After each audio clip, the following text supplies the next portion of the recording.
मेरे चैनल में आपका स्वागत है।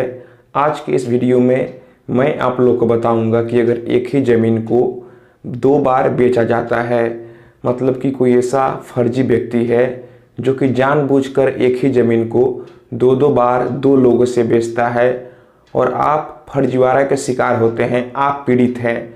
मतलब कि आपने किसी ऐसे ज़मीन मालिक से ज़मीन खरीद लिया जो कि ज़मीन मालिक ने पहले ही उस ज़मीन को किसी और से बेच रखा है और बाद में आप अनजाने में उस ज़मीन को खरीद लेते हैं और वह व्यक्ति आपसे दोबारा ज़मीन बेच देता है।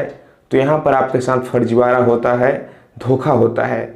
तो फिर इस सिचुएशन में आप क्या करें, आपके क्या कानूनी अधिकार हैं, इसे जानने के लिए आप इस वीडियो को शुरू से अंत तक ज़रूर देखें। और अगर आप मेरे चैनल पर नए हैं तो चैनल को सब्सक्राइब कर बेल आइकन को भी प्रेस कर लीजिए, ताकि मैं जब भी कोई ऐसी इंटरेस्टिंग वीडियो इस चैनल पे अपलोड करूं तो आपको उस वीडियो की नोटिफिकेशन मिल सके। ज़मीन के माध्यम से कुछ लोगों का फर्जीवाड़ा करना व्यवसाय हो गया है। कुछ लोग जानबूझकर एक ही ज़मीन को दो लोगों से या फिर उससे अधिक लोगों से बेच रहे हैं। उनका यह बिजनेस है, वे ऐसा जानबूझकर कर रहे हैं। जो मिडिल क्लास के लोग हैं वो अपने ज़रूरतों को काट कर पैसा जमा करते हैं, वे अपना पेट काटते हैं, तब जाकर बहुत वर्षों के बाद वे पैसा जमा करते हैं और फिर वे ज़मीन लेते हैं। लेकिन फिर भी उनके साथ कोई फर्जीवाड़ा होता है, कोई जानबूझकर उनको फर्जी ज़मीन दे देता है, तो फिर उनके साथ यह बेईमानी होगी। दोस्तों, कोई भी ज़मीन खरीदने से पहले आपको किन किन बातों का ध्यान रखना चाहिए, मैंने इस टॉपिक पर ऑलरेडी वीडियो बना रखा है।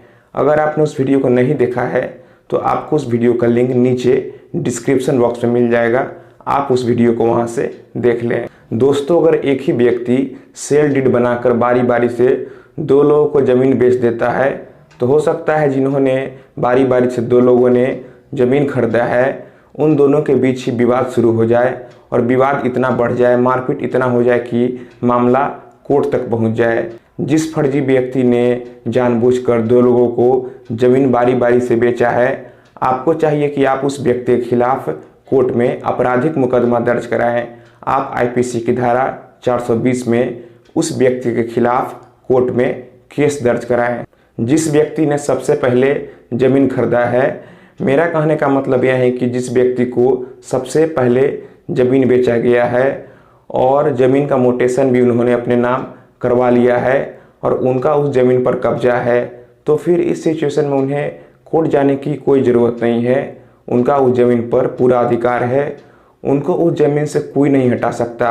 उनका पूरा कानूनी रूप से उस ज़मीन पर अधिकार बनता है। दोस्तों, अब यहाँ सवाल उठता है कि जिस व्यक्ति को दोबारा ज़मीन बेचा गया है उसका क्या होगा। पहले जिसने ज़मीन खरीदा था उसका तो ज़मीन पर कानूनन हक हो जाएगा, लेकिन दूसरे व्यक्ति का क्या होगा।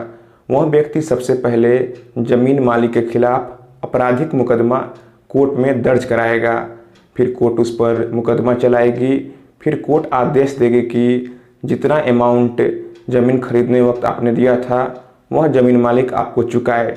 लेकिन अगर कोर्ट के आदेश देने के बावजूद भी आपको ज़मीन मालिक पैसा आपका नहीं लौटाता है तो फिर कोर्ट उसे जेल भेजती है। लेकिन अगर जेल जाने के बावजूद भी वह व्यक्ति आपको आपका पैसा नहीं लौटाता है तो फिर कोर्ट इस सूरत में उस व्यक्ति की सारी संपत्ति जब्त कर लेगी और फिर आपको आपका पैसा वापस दिलाएगी। तो दोस्तों, जो सबसे पहले ज़मीन खरीदता है, मोटेशन अपने नाम करवा लेता है, ज़मीन पर अपना कब्जा कर लेता है, ज़मीन का असली मालिक वही है, उसे कोर्ट जाने की ज़रूरत नहीं है। और जिस व्यक्ति को दोबारा ज़मीन बेचा गया है वह ज़मीन मालिक पर मुकदमा दर्ज कराएगा और फिर कोर्ट उसे उसका पैसा वापस दिलाएगी, नहीं तो ज़मीन मालिक का सारा संपत्ति जब्त होगा। तो दोस्तों, मैं आशा करता हूँ आपके वीडियो अच्छी लगी होगी। अगर वीडियो अच्छी लगी हो तो वीडियो को लाइक कीजिए और आप अपने विचार हमें नीचे कमेंट बॉक्स में कमेंट कीजिए।